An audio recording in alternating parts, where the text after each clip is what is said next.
Okay, so let me get that. You want to learn programming to become a programmer, right? Why? Why on earth you want to become a programmer? Believe me, I'm not joking. This is not a joke. I'm not kidding also. This is one question you must give an answer.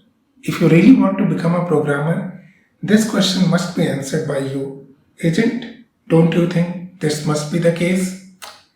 Now think about it, why you want to become a programmer. And while you are contemplating on the answer, I'll take a sip of my tea. You know why I decided to create this video? Because I'm a programmer for more than 20 years and it was by choice and not by compulsion. So I believe that I'm the right person to give you some indication of what the programming life or programmer's life looks like. But before that, you must answer this question, why do we want to become a programmer? So in general, there are two reasons. First reason is that you like it, you are passionate about it. Now, the term passion itself is a bit complicated and confusing for me. People consider many things as passion, which I don't believe can be categorized as passion. But let's take it in its face value. Consider this as a passion. You are passionate about programming, you are passionate about creating things, and you are passionate about being a geek. So you decided to become a programmer. So till now it's okay. And if this is the case, it's okay. No problem, you can become a programmer. Now, what about other regions? Is there any other region to become a programmer? Yes, definitely there is. But in this case, you want to become a programmer because what you will get once you become a programmer. It's all about the byproduct of being a programmer, like, good salary, on-site placements, something like this. So your decision is based on the byproduct of whatever you will get if you become a programmer.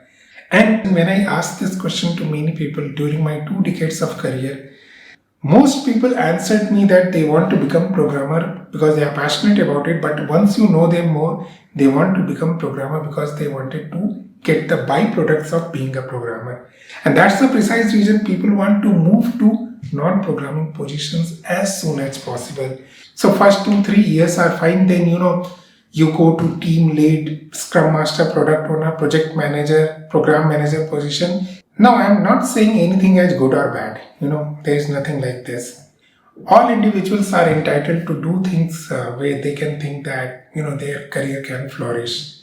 So, there is nothing wrong in looking for these kind of positions. But most people are not aware of the fact that they will have to do this. And that's what I am telling you.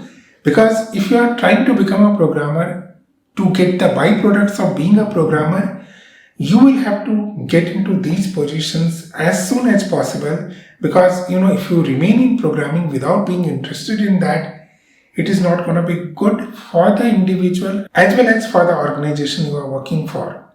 Now, let me tell you my story of being a programmer and how I feel like it and why I am still a programmer. Now, being a programmer, there are some specific benefits which you will not get anywhere, but there are some very specific drawbacks. Let me tell you the benefits first. The first and biggest benefit is that, a sense of self-satisfaction. I know for sure that all of us must have seen some artists who are, drawing portraits and, creating things.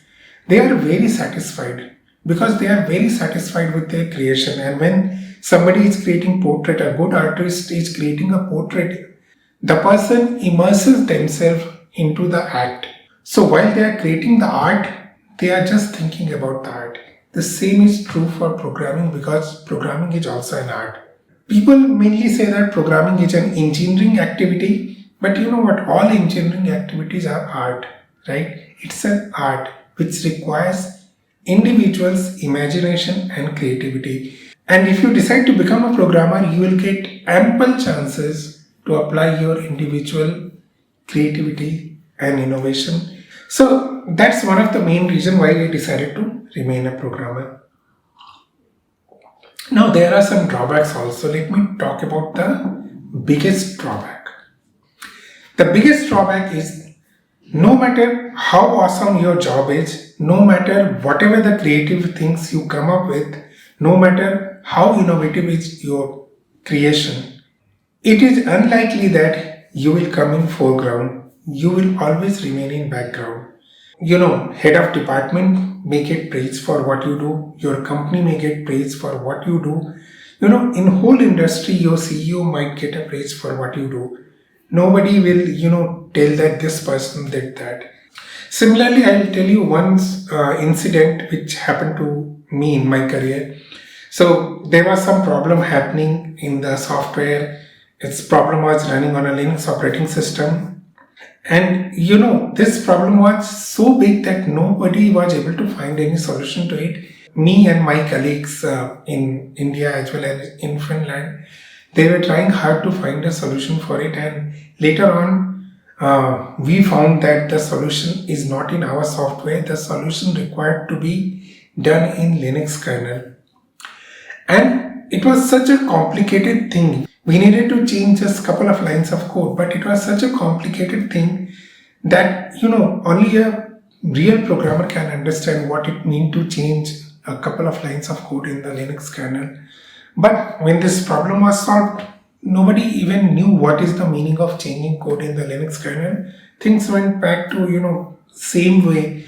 Nobody came to appreciate the team which did that because, nobody understood what is the meaning of changing that. How difficult is that? Changing a couple of lines in, hundreds of thousands of lines of code. Nobody knew it because nobody knew how much it takes to do that. And that too, where it is going to impact each and every production software which is running out there. So you will not get recognition for doing immensely creative and innovative work.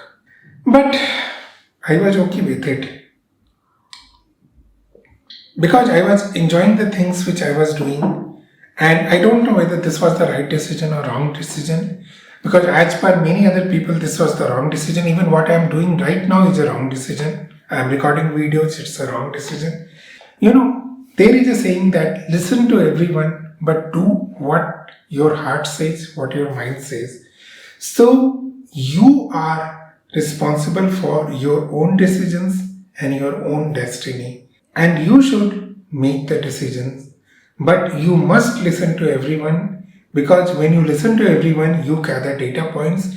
The more data points you have, the more difficult it will be for you to take the decision, and that's better. Why?